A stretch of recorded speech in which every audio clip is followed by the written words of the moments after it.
자, 어디를 잠깐 보냐면 자꾸 요거까지 하려니까 좀 헷갈리네. 거기 그 128페이지 보시면 129페이지 보겠습니다.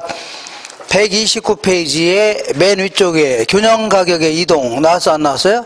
나왔죠? 먼저 수요와의 변화와 균형의 변동이다 해서, 자 보세요. 요것만 딱 볼 줄 아시면 됩니다. 수요가 이렇게 증가했다 그러면 가격 상승, 균형량 증가입니다. 그래서 수요가 증가됐을 경우에는 그 다섯 번째 줄 맨 끝에 임대료는 상승하고 균형 거래량은요 증가한다. 이렇게. 그 다음에 그 밑에 보겠습니다. 오히려 수요가 감소하는 경우, 자 보세요. 수요 감소는 여기서 여기로 가면 되죠? 맞죠? 그러니까 여기서 요점이 찍히니까, 자, 그 네 번째 줄 임대료는 하락하고 균형 교환량도 감소한다 해줘야 됩니다. 이렇게. 그 다음에 그 밑에 볼게요. 공급의 변화와 균형의 변동이다 해서 공급이 증가됐을 때 볼게요. 공급의 증가는 이렇게 하면 공급의 증가하는 거죠. 그러면 이 점에서 이 점으로 가니까 가격 하락, 균형량 증가입니다. 맨 마지막 줄에 임대료는 하락하고 교환량은 증가한다 해줘야 됩니다. 한 장 넘겨볼게요. 맨 후에 공급이 감소했을 경우에 공급의 감소는 어떻게 그리면 돼요? 자, 얘를 좌측으로 이렇게 그리면 되죠? 그러니까 이 점에서 이 점으로 가니까 가격 상승, 균형량 감소입니다. 자, 네 번째 줄 맨 끝에 임대료는 상승하고 교환량은 감소한다. 이렇게 해줘야 됩니다. 자, 그 다음에 맨 아래에서 한 여덟 번째 줄 보시면 수요와 공급이 동시에 증가할 때 찾으셨죠? 이때 첫 번째 기억번에 수요의 증가가 공급의 증가보다 클 경우에, 자, 밑줄 쳐볼게요. 수요의 증가가 크다면, 수요의 증가가 뭐라고요? 크다면 제가 무조건 변화폭이 큰 것만 그리라고 했죠? 했죠? 그러니까 수요의 증가만 그리면 됩니다. 자, 수요의 증가는 어디 갔어요? 이쪽에다가, 자, 수요와 공급이 만나는 점에서 균형 가격과 수량이 딱 결정되어 있었는데, 자, P0, Q0. 그러면 수요의 증가만 그리면 되겠네요. 수요의 증가는 이렇게 그리면 되죠? 그러니까 여기서 여기로 가니까 가격 상승, 균형량 증가입니다. 자, 그러니까 임대료는 상승하고 균형 거래량도 증가하다. 맞죠? 그 밑에 볼게요. 니은번에 공급의 증가가 수요의 증가보다 크다면, 밑줄 쳐볼게요. 공급의 증가가 크다면, 공급의 증가가 크다면, 밑줄 쳤죠? 그러니까, 자, 공급의 증가가 수요가 증가든 감소든 어쨌거나 변화폭이 큰 것만 그리라고 했죠? 그러니까 공급의 증가만 그리면 됩니다. 공급의 증가는 여기서 여기로 가면 되죠? 그러니까 가격 하락, 균형량 증가입니다. 임대료 하락, 교환량 증가. 그 다음 그 밑에 볼게요. 수요와 공급이 동시에 감소하는 경우에 기억번 볼게요. 수요의 감소가 공급의 감소보다 크다면, 밑줄 쳐볼게요. 수요의 감소가 크다면 이렇게 밑줄 치면 되죠? 그러니까 수요의 감소만 그리면 되죠? 그러니까 수요의 감소는 어떻게 그러면 돼요? 여기서 여기로 가면 될 거 아닙니까? 맞죠? 그러니까 여기서 여기로 가니까 가격 하락, 균형량 감소하는 겁니다.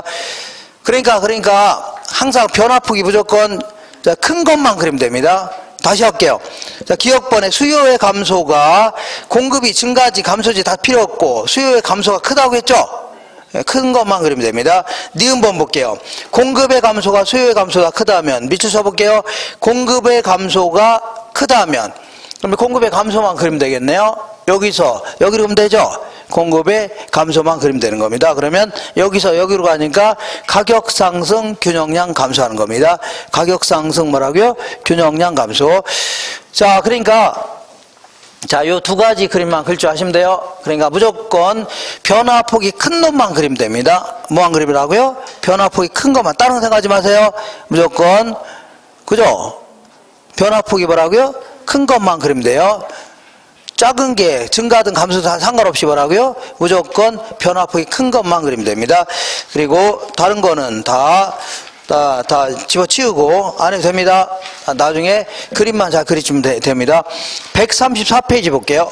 134페이지 이번에는 탄력성에 대해서 알아볼 건데 뭐 이런 얘기를 볼게요. 자, 여기가 뭐가 있냐면 어떤 지역이 있습니다. 이 대림 아파트가 딱 있는데 대림 이편한 세상 아파트. 자, 우리 같은 수요자 입장에서 우리 그 강의 노트는 어디냐면, 자, 여기 27페이지입니다. 강의 노트 27페이지. 노트 27페이지. 우리 같은 수요자 입장에서는 대림 아파트 소비량을 결정할 수 있는 요인들은 여러 가지가 있을 텐데 그 중에서 맨 앞에다가 적은 이유가 뭘까요? 가장 크게 영향을 줘서 그런 겁니다. 맨 앞에다. 그러니까 자, 대림 아파트의 가격, 이게 가장 크게 영향을 주는 거고, 그 다음에 소득이라든가 아니면요 주변에 있는 다른 재화의 가격, 이런 것들이 영향을 주는 겁니다. 그다음 이번에는 건설업자 입장에서 아파트 지으려고 하는데 공급에 영향을 주는 것들을 나열해 보겠습니다. 이렇게. 자, 이것도 맨 앞에다 쓰는 이유가 가장 크게 영향을 주기 때문이었습니다. 먼저 대림 아파트의 가격, 이런 게 가장 크게 영향을 주는 거고, 기술 수준이라든가 아니면요 생산 요소의 가격이라든가 이런 것들이 크게 영향을 준다는 얘기죠. 여태 했었죠? 이때 자, 탄력성이라는 게 뭐냐면 얘네들이 변할 때 얘가 크게 변할 수 있고 작게 변할 수 있죠. 민감하게 반응할 수 있고 둔하게 반응할 수 있는 겁니다. 이런 식으로 탄력성이라는 것은 어떤 힘을 가했을 때 자, 어느 정도 민감하게 반응하느냐 하는 걸요 탄력성 해줍니다. 우리 그 스판 같은 거는, 스판 재질 같은 경우는 힘을 가하게 되면 쭉쭉 늘어나죠. 이걸 탄력적이다 해줍니다. 근데 거기에 비해서 상대적으로 이런 것들은요 잘 안 늘어나죠. 이걸요 비탄력적이다 해주면 되겠네요. 그러면 볼게요. 먼저 이 가격이 변할 때 얘가 어느 정도 민감하게 반응하느냐 하는 걸요 수요의 가격 탄력성 해줍니다. 아까 얘기한 대로 이 쌀 같은 경우에는 가격이 올라간다 하더라도 밥을 안 먹을 수 없는 거죠. 그러니까 크게 안 줄어든다는 얘기입니다. 근데 어떤 재화는 크게 늘어날 수도 있겠네요. 크게 줄어들거나 이런 걸요 수요의 가격 탄력성 해줍니다. 수요의 뭐라고요? 가격 탄력성.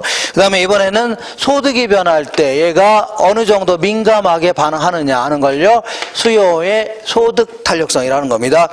예를 들어 자, 이 그 소금 같은 경우는 소득이 증가한다고 해서 콩나물국에다가 소금을 한 수저 넣던 걸 10수저 넣고 이러지 않겠죠? 거의 뭐 둔하게 반응한다는 얘기입니다. 근데 어떤 고급 아파트 이런 것들은 소득이 증가하면 크게 늘어날 수가 있을 겁니다. 이런 식으로 어떤 거는 소득이 증가할 때 크게 늘어나고 어떤 거는요 둔하게 반응한다는 얘기죠. 이걸요 수요의 소득 탄력성이라는 겁니다. 자, 그 다음에 주변에 있는 다른 재화의 가격이 변할 때 얘가 어느 정도 민감하게 반응하느냐 하는 걸요 수요의 교차 탄력성, 이렇게 얘기할게요. 예를 들어서 얘는 대림 아파트, 얘는요 삼성 아파트. 삼성 아파트 가격이 하락하면 삼성은 잔뜩 살려고 하죠. 대림은 안 살려고 하겠네요. 상당히 민감하게 반응할 수도 있을 겁니다. 근데 얘는 대림 아파트고 얘는 자, 이 소나타 승용차다. 소나타 승용차 가격이 올라갔으면 소나타 안 살려고 하죠. 그거하고 아파트 사는 거하고는 크게 관계 없을 겁니다. 크게 둔하게 반응할 수 있죠. 이런 걸요 수요의 교차 탄력성 해줍니다. 그 다음에 이번에는 얘가 변할 때 얘가 어느 정도 민감하게 반응하느냐 하는 걸요 공급의 가격 탄력성, 이렇게 얘기합니다. 자, 이런 내용 물론 얘들이 변할 때 뭐 측정해 볼 수는 있지만 요거는 시험에서 안 물어봅니다. 안 물어보고 자, 그 중에서 이 중에서 그래도 1등이 뭐냐면 얘가 1등입니다. 수요의 가격 탄력성이 가장 중요합니다. 두 번째는요 얘가 2등입니다. 그리고 얘가 나머지가요 3등입니다. 그래서 영화로 치자면 얘가 이제 주연급이고 얘가요 조연급, 얘네들은요 엑스트라, 이렇게 얘기합니다. 근데 엑스트라도 없으면 영화가 흥행이 돼야 한대요? 안 될 거 아닙니까? 예를 들어 전쟁 씬을 찍는데 대장끼리만 둘이 싸우면 돼야 한대요?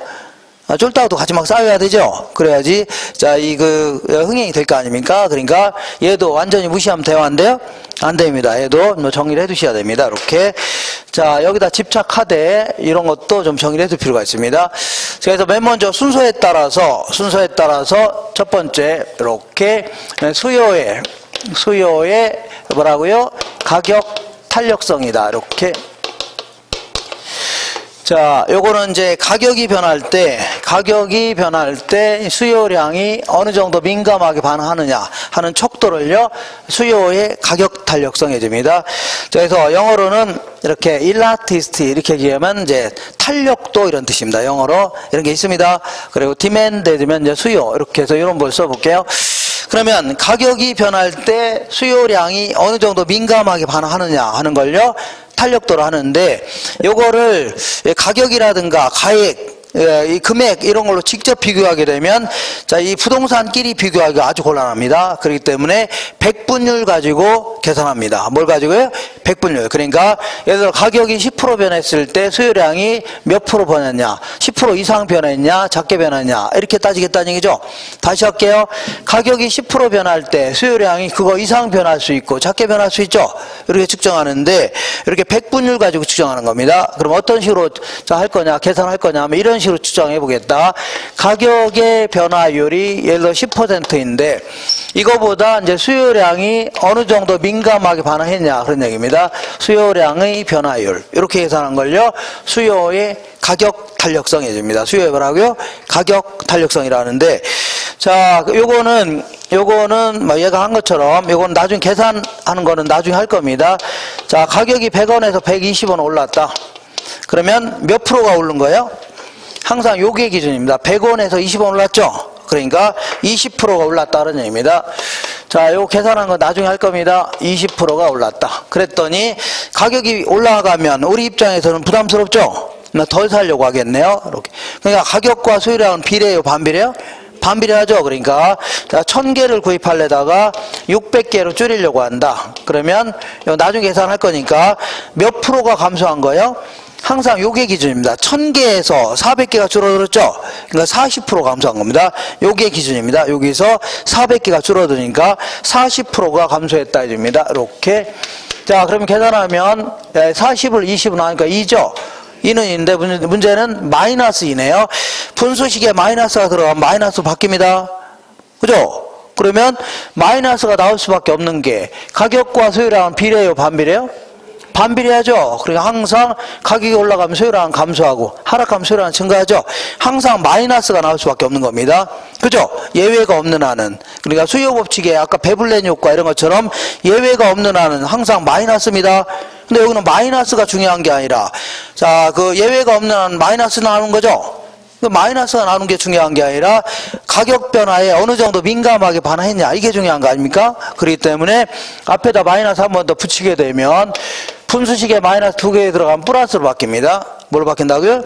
플러스. 그러면 아예 처음부터 절대값을 씌우든가. 절대값을 씌웠다는 얘기는 부호를 무시하라는 얘기입니다. 뭘 무시하라고요? 부호를 무시하라. 그러니까 다 필요 없고 계산할 때는 무조건 부호를 무시하세요. 뭘 무시하라고요? 부호를 무시하되 다만 해석은 할 줄 아셔야 됩니다. 해석은 가격과 수요량은 비례해요? 반비례해요? 반비례한다. 요거만 하시면 됩니다. 가격이 올라가면 수요량은 감소하죠? 요거만 하시면 돼요. 계산할 때는 무조건 부호는 무시하세요. 되셨죠? 그러면 계산해 볼게요. 자, 계산을 한번 해보자. 한 3가지 정도 이렇게 자, 가격이 10% 상승하니까 부호 무시하시고 수요량은 한 90%를 줄이려고 한다. 그러면 90을 10으로 나누니까 9죠? 그죠? 9는 1보다 커요? 작아요? 크다. 그러니까 1보다 크다. 이런 거를 탄력적으로 반응했다 해줍니다. 그러니까 가격 변화에 무진장 심하게 반응했죠? 이걸요? 탄력적으로 반응했다. 이번에 가격이 10% 상승하니까 수요량은 1%만 줄이려고 한다. 그럼 1을 10으로 나누니까 0.1이죠? 0.1은 1보다 커요? 작아요? 1보 작다. 이런 걸요? 비탄력적으로 반응했다. 둔하게 반응했다 해줍니다. 하나만 더 해볼게요. 가격이 10% 상승하니까 수요량은 딱 10%를 줄이려고 한다. 그러면 1이죠? 10을 10으로 하니까 1 아닙니까? 이걸요, 똑같은 단위로 변했다 해서 단위 탄력적 해줍니다. 뭐라고요? 단위 탄력적. 자, 그러니까 이런 식으로 어느 정도 가격 변화에 민감하게 반응하느냐, 이걸 이렇게 측정하겠다 그런 얘기인데, 어쨌거나 가격의 변화율에 비하여 수요량의 변화율이 큰 걸요, 탄력적이다. 작은 걸요, 비탄력적. 똑같은 걸요, 단위 탄력적. 이렇게 얘기합니다. 이렇게. 자, 그러면 요거를 이제 그림의 형태로 알아볼게요. 그림의 형태. 한 놈, 그 다음에 얘는요, 두 놈, 이렇게. 자, 가격, 요거는요, 수요량, 가격, 수요량, 이렇게 하는데, 자, 얘는 콜라라고 치자.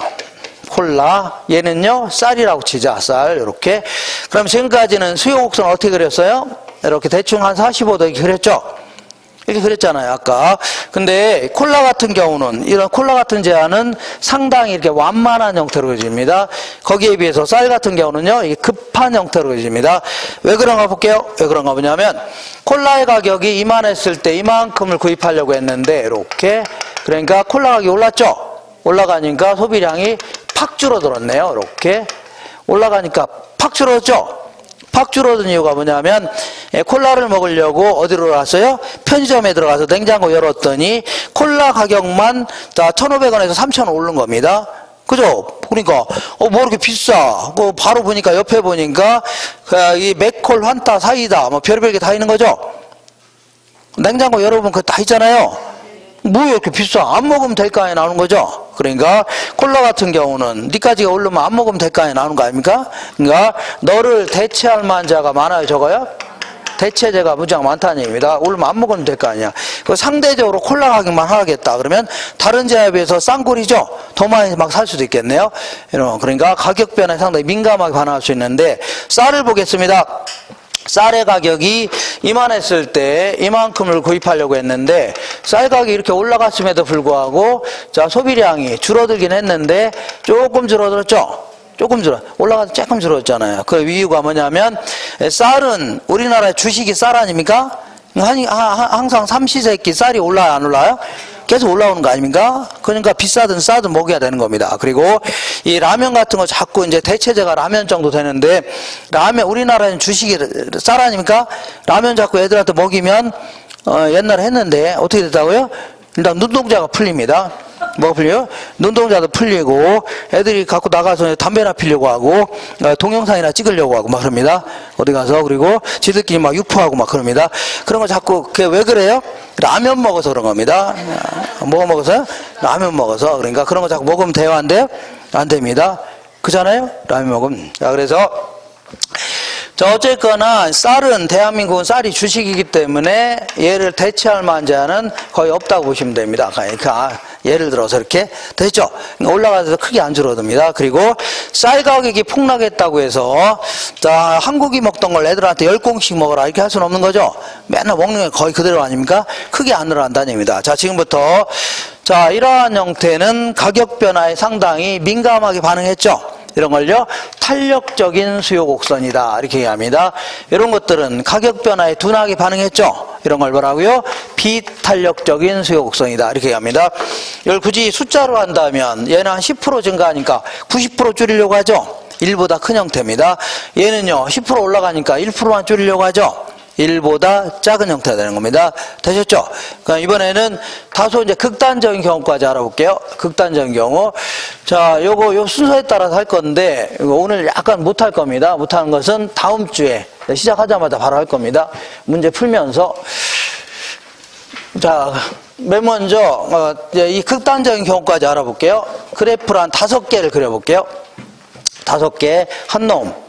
얘는요, 2놈, 그 다음에 3놈, 4놈, 그 다음에 5놈은 여기다 해볼게요. 이렇게.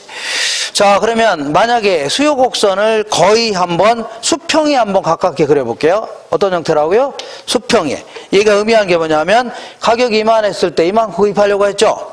근데 조금 하락하니까 무지막지하게 늘어났네요. 이렇게. 그러면 아예 그냥 수평의 형태로 한번 그려볼게요.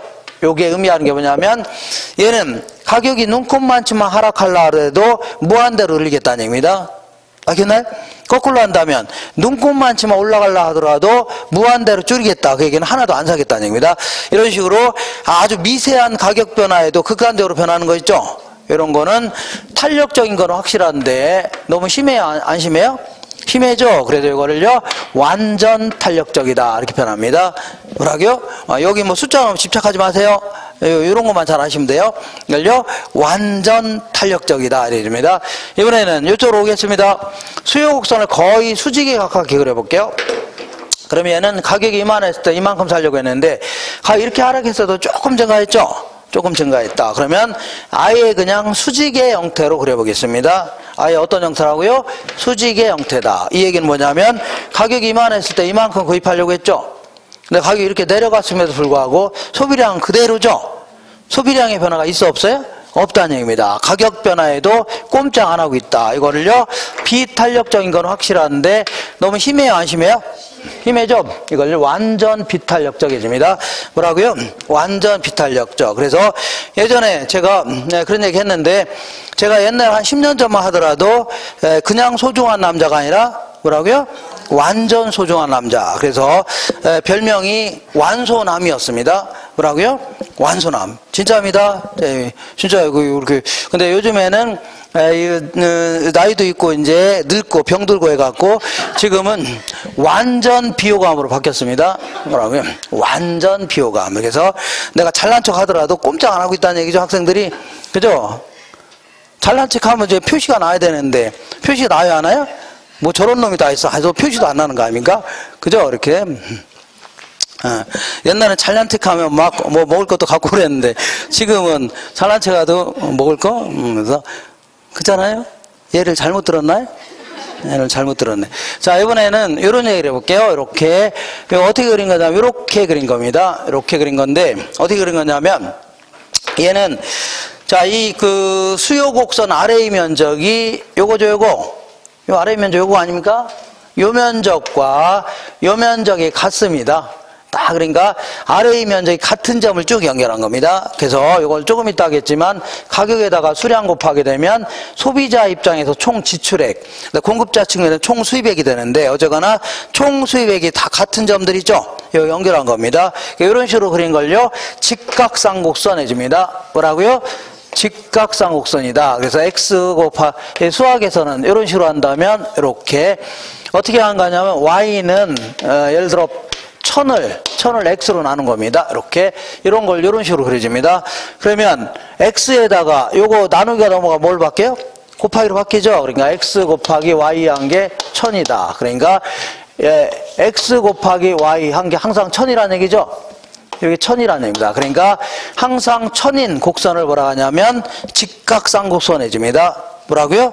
직각. 나 무슨 얘기인지 모르겠다. 그러면 그냥 이렇게 해주면 됩니다. 어쨌거나 수요곡선 아래의 면적이 같은 점을 쭉 연결한 걸 뭐라고요? 직각쌍곡선이다. 이럴 경우는 잠시 후에 이해가 되시면 다행이고 그렇지 않으면요 이런 걸 단위 탄력적이다 해줍니다. 항상 1입니다. 이걸 뭐라고요? 단위 탄력적이다. 이렇게 합니다. 자, 그러면 얘랑 얘 정도는 뭐 이 정도로 그리면 되겠네요. 이렇게 물론 커브의 형태로 그려야 되지만 여기서는 이제 설명의 편의상 이런 식으로요 탄력적이다 해줍니다. 얘와 얘 정도는요 이 정도로 그리면 되겠네요. 이걸요 비탄력적 해줍니다. 이거 그릴 줄 아셔야 됩니다. 그릴 줄. 자, 이런 식으로 수평의 형태로 그려지는 걸요 완전 탄력적이다.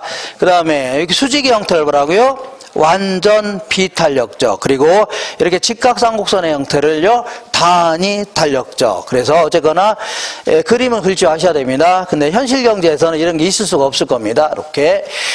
자, 그림은 그릴 줄 아셔야 되고 일반적으로 이렇게 그려지는데 이런 식으로 하늘에서 비가 내려온 형태를요 비탄력적. 그리고 이런 걸요 탄력적이다.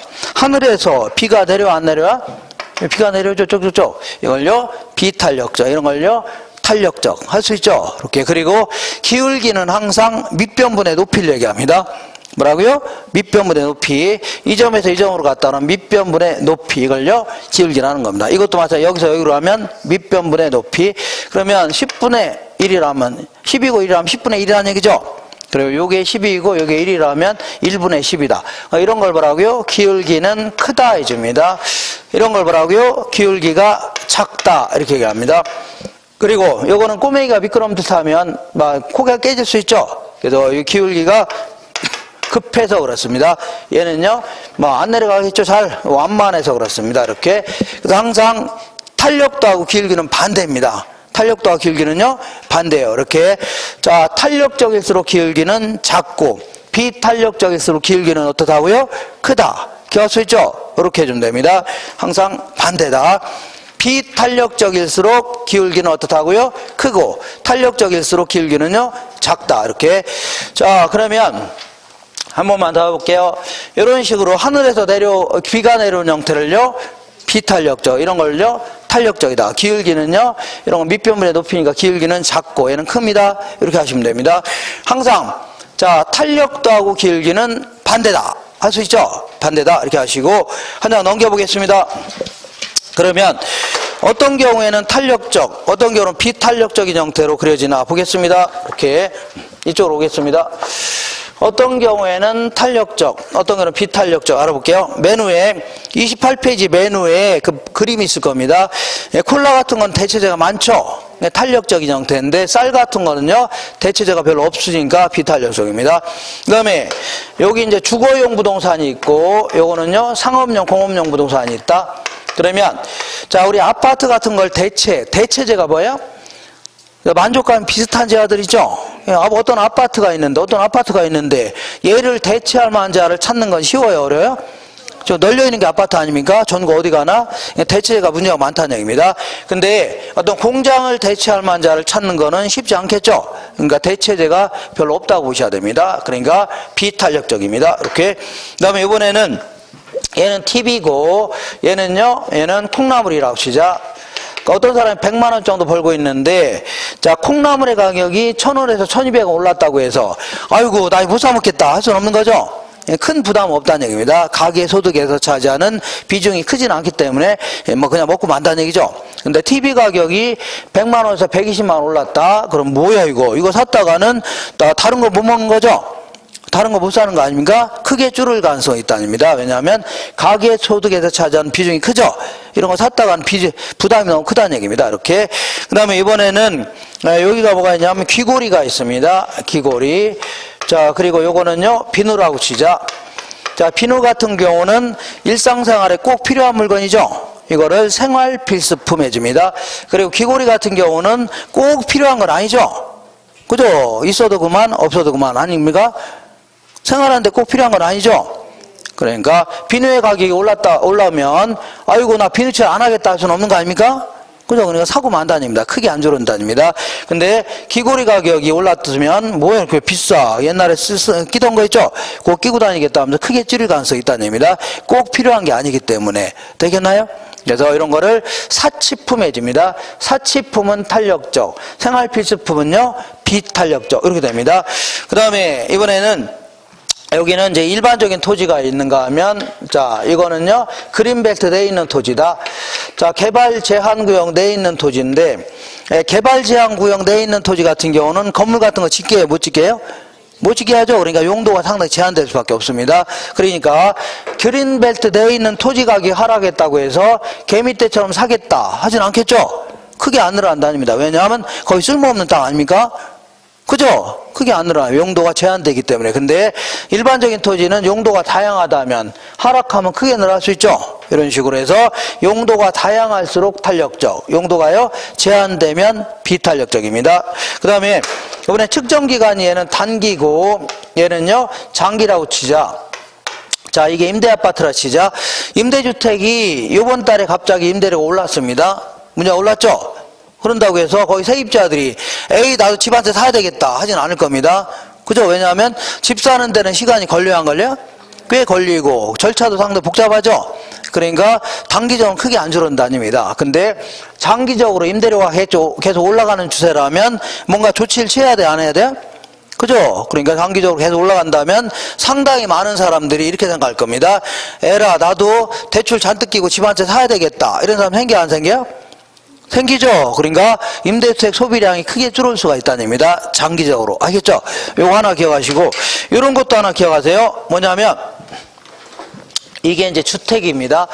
이 주택 안에는 아파트, 단독, 연립주택 뭐 별의별 다 있죠.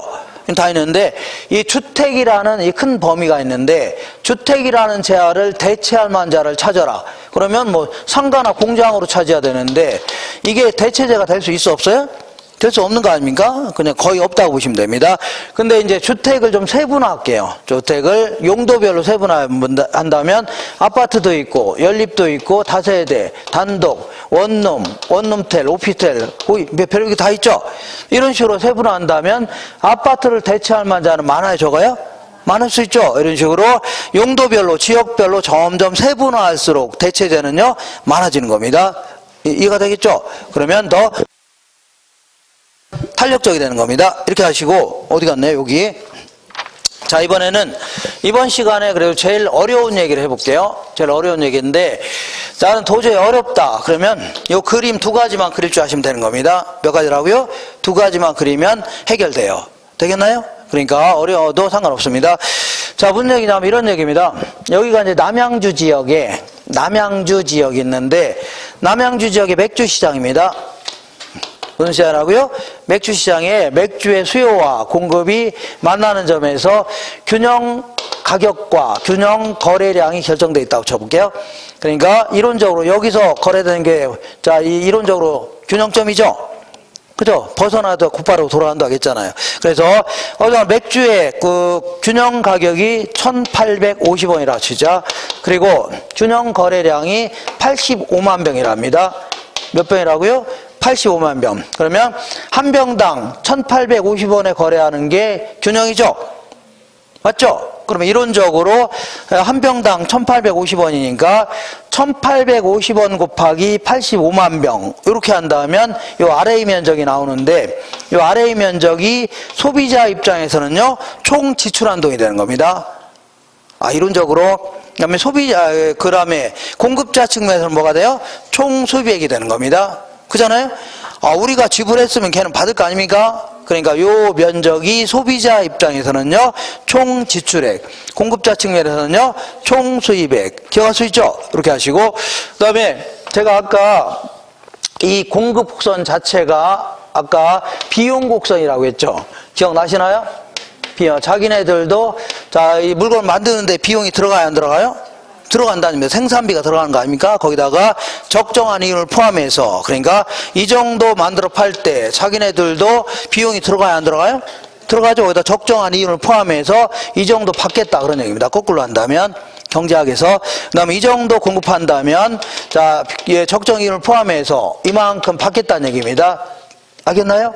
이거를 생산비 곡선이다 해줍니다. 무슨 곡선이라고요? 생산비 곡선. 근데 자, 가격을 올리겠다 그 얘기는, 자, 올리겠다는 얘기는 이만큼 공부할 때 단위당 이만큼 더 받겠다 그런 얘기입니다. 이만큼 공부할 때 이만큼 더 받겠다 그런 얘기입니다.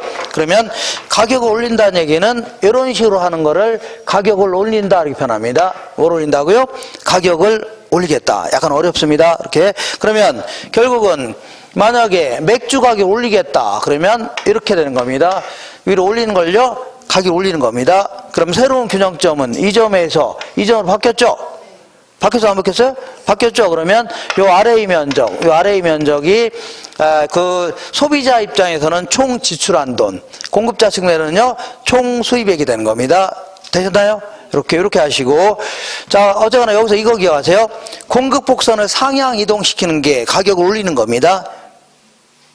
알 수 있나요? 이렇게 일단 기억하시고, 그러면 제가 다음 주에 제가 시장론을 공부할 건데, 우리 이게 원룸이 하나가 있다고 치자. 뭐가 있다고요? 원룸이 딱 5층짜리가 있는데 4칸짜리. 요것도 하나의 시장이 되는 겁니다.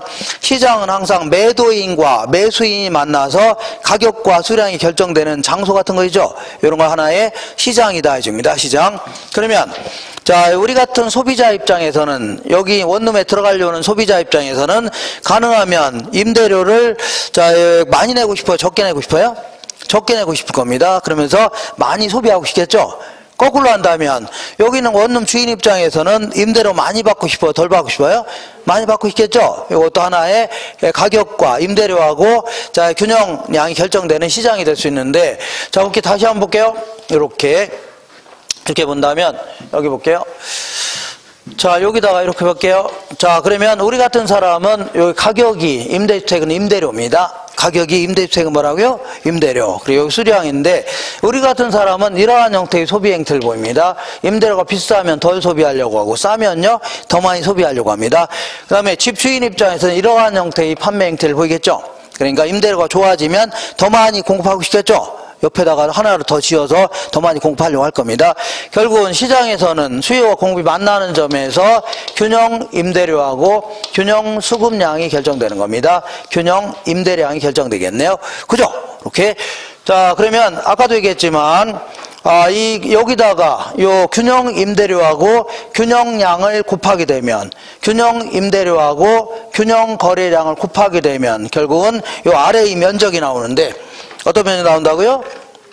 요 아래 면적 나와요, 안 나와요? 요 나오죠? 요 면적이 자, 임차인의 입장에서는 세입자 입장에서는 총 지출한돈이 되는 겁니다. 반대로 집주인 입장에서는 뭐라고요? 총 수입액이 되는 겁니다. 기억할 수 있나요? 이렇게 요것도 하나의 시장이라고 했죠. 이렇게 해서 요만큼이요. 가격 임대료에다가 균형량을 곱하게 되면 결국은 요 면적이죠. 요 면적이 임차인의 입장에서는 총 지출액, 임대인의 입장에서는요 총 수입액 되는 겁니다. 되겠죠? 근데 집주인이 임대를 올리겠답니다. 임대를 뭐라고요? 올리겠다. 그러면 이거를 이렇게 하는 게 임대를 올리는 거라고 했죠? 좀 기억나시나요? 조금 전에 했는데 그러면 새로운 균형점은 이 점에서 이 점으로 바뀌었죠? 그러면 요만큼이 임차인의 입장에서는 총 지출액, 임대인의 입장에서는 뭐라고요? 총 수입액이 되는 겁니다. 기억할 수 있죠? 이렇게 기억하시고 여기까지. 그러면 여기 있는 세입자들이 이렇게 볼게요.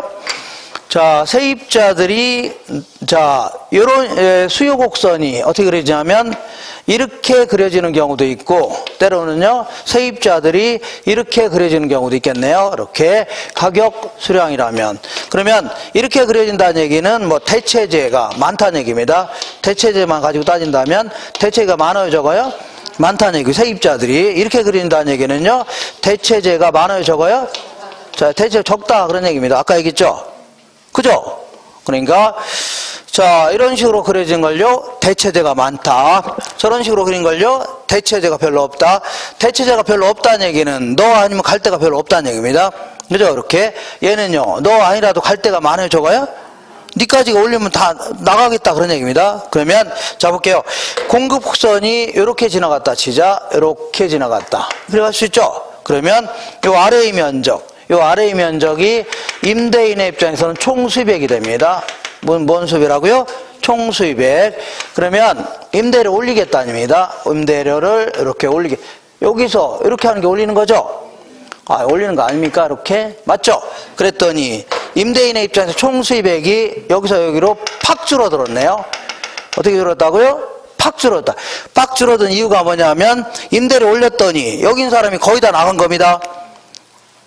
니까지가 올렸어 안 살면 될 거 아니야 이렇게 나오는 거 아닙니까? 거의 다 나가니까 한 두세 명밖에 안 남은 거죠. 임대료 백날 올려봐야 임대 수입 팍 줄어드네요. 그러니까 이런 형태로 그릴 때는 임대료 올리는 게 유리해요, 낮추는 게 유리해요? 임대료 올려봐야 다 도망간다는 얘기죠. 그러니까 자꾸 낮춰서 계속 살게 하는 게 유리하다는 얘기입니다. 누구 입장이라고요? 임대인의 입장에서. 되겠나요? 근데 이렇게 그려진다. 이렇게 된다는 얘기는 대체재가 많아요, 적어요? 적다는 얘기입니다. 그러니까 공급선이 이렇게 지나갔다 치자. 이렇게. 자, 그러면 이 아래의 면적이 임대인의 입장에서는요 총 수입액이 되는데 이렇게 맞죠? 근데 임대를 올리겠답니다. 여기서 이렇게 올리겠대요. 이렇게. 자, 올리니까 임대 수입이 여기서 여기로 이렇게 팍 늘어났네요. 임대 수입이 어떻다고요? 자, 이만큼에서 이만큼 딱 외감상 팍 늘어났죠? 요 면적보다 이 면적 훨씬 크죠? 팍 늘어난 이유가 뭐냐면 임대를 올렸더니 여기 있는 사람이 갈 데가 있어 없어요? 거의 없죠. 그러니까 거의 그대로 남은 겁니다. 거의 남으니까 자 임대를 올리니까 팍 늘어날 수밖에 없네요. 그죠? 그냥 상식적으로 접근하는 겁니다. 뭐라고요? 그러니까 이런 경우는 임대를 올리는 게 유리하겠네요. 올려도 집까지 갈 데가 없다는 얘기죠. 이러면서 팍팍 올리는 겁니다. 그잖아요? 그러니까 이렇게 마시면 됩니다. 나는 도저히 무슨 얘기인지 잘 모르겠다. 그러면 자, 요 두 가지 그림만 그리시면 됩니다. 이쪽으로 올게요. 자, 여기, 공급 곡선이 이렇게 지나갔다. 그러면 요 아래의 면적이 임대인의 입장에서는 총 수입액입니다. 근데 임대를 올렸더니, 여기서 올렸더니 팍 줄어들었죠? 팍 줄어든 이유가 뭐예요? 갈 데가 많아서 그런 겁니다. 너 아이도 다 나갔다는 얘기죠? 문 얘기 하겠네? 그러니까 이때는 임대를 올리는 게 유리해요? 낮추는 게 유리해요? 낮추는 게 유리하다는 얘기입니다. 이때는 이런 경우에는 대체재가 많아요, 적어요? 예를 들어 어떤 대학교 앞에 원룸이라는 건 요거 하나밖에 없는 겁니다. 그래서 이만큼이 임대인의 입장에서는 총 수입액이었는데 이렇게 임대를 여기서 이렇게 올리겠다는 얘기죠. 그랬더니 임대 수입 팍 늘어났네요. 팍 늘어난 이유가 뭐냐면 여기 있는 사람이 갈 데가 있어 없어요? 없죠. 그러니까 그대로 남았으니까 늘어날 수밖에 없네요. 그죠? 그럼 요때는 임대를 올리는 게 유리하네요. 그러니까 요 두 가지 그림만 글주하셔야 됩니다. 그러니까 다시 할게요. 집에 가서 연습하세요. 자꾸 암기하려고 하지 마시고 이렇게 이런 형태를 보라고요. 탄력적. 이런 형태를 보라고요. 비탄력적. 그러니까 자 이렇게 연습해 보세요. 자, 임대료가 이렇게 임대 수입 이만큼이면 임대를 올렸다는 얘기죠. 임대 수입 팍 줄어들었네요. 팍 줄어든 이유가 뭐라고요? 다 나가서 그런 겁니다. 근데 요 경우에는 요게 임대 수입이었는데 임대를 올렸더니 팍 늘어났죠. 팍 늘어난 이유가 뭐라? 갈 데가 있어 없어요? 없다는 얘기입니다. 그렇죠 아시죠? 그리고 나중에 요걸 가지고 자, 이 공급이 증가할 때 공급이 여기서 이렇게 증가하게 되면 가격은 조금밖에 하락이 안 됐죠? 근데 얘는요, 자, 공급이 증가하면 가격이 팍 떨어졌네요. 그죠? 이런 식으로 할 수 있죠? 이런 식으로 해서 이 두 가지 그림을 글주하시면 다 되는 겁니다. 이렇게. 그러니까 자꾸 뭘 암기하려고 하니까 너무 복잡해지는 겁니다. 내용도 복잡하고. 그리고 나중에 문제 내면 막 똥오줌 못 가립니다. 뭐가 뭔지 몰라요. 그래서 아주 심플해야 됩니다. 내용 자체가 뭐라고요? 아주 심플해야 돼요. 끝난 거 아닌데? 이제 시작입니다, 지금. 그래서 좀 심플해야 돼요. 그죠? 그래도 나는 도저히 암기 좀 해야 되겠다. 뭘 하겠다고요? 암기하겠다. 그러면 일단 B라는 걸 알아야 됩니다. 뭐라고요? B다. 이렇게. 자, 그러니까 비탄력적일 때 비례합니다. 임대 수입이 뭐라고요? 비례합니다. 무슨 얘기냐면 이게 비탄력적이죠? 이때 임대를 올리면 임대 수입이 커지는 거고 임대를 내리면요 줄어들죠? 비탄력적일 때 임대 수입은 비례합니다. 되죠? 이렇게. 그리고 나는 도저히 요거 그림 못 그리겠다. 그러면 이런 식으로 하는 걸요 탄력적이다. 이런 식으로 하는 걸요 비탄력적인데 만약에 공급이 증가한다 치자. 공급이 여기서 이렇게 해서 이렇게 증가하게 되면 가격은 여기서 조금 하락했죠? 여기서 여기로 가격은 조금 하락했죠? 점을 찍어야 되나요? 여기서 여기로 조금 하락했죠? 맞아요? 근데 여기서는 이렇게 한다면 공급이 증가해봐요. 똑같은 폭으로. 그러면 가격이 여기서 여기로 팍 떨어졌죠? 그죠? 그러니까 상대방이 비탄력적일 때 가격의 변화폭은 더 커지는 겁니다. 상대방이 뭐일수록요? 비탄력적일 때. 그래서 자, 비더 탄덜이다. 비더 뭐라고요? 탄덜. 이렇게. 상대방이 비탄력적일 때 가격 변화폭은 더 크고 탄력적일 때는 가격 변화폭이 덜 크다는 얘기죠. 비더 탄덜. 한번 같이 따라해 볼까요? 비더 탄덜. 저 마음에 안 드나 보네요. 이렇게 비탄력적일수록 가격 변화폭이 더 커지는 겁니다. 탄력적일수록 가격 변화폭은 작다. 이렇게 비더 탄덜. 난 도저히 이거 못하겠다. 그러면 요 두 가지, 그러니까 탄력도는 요 네 가지 그림으로 모든 게 해결됩니다.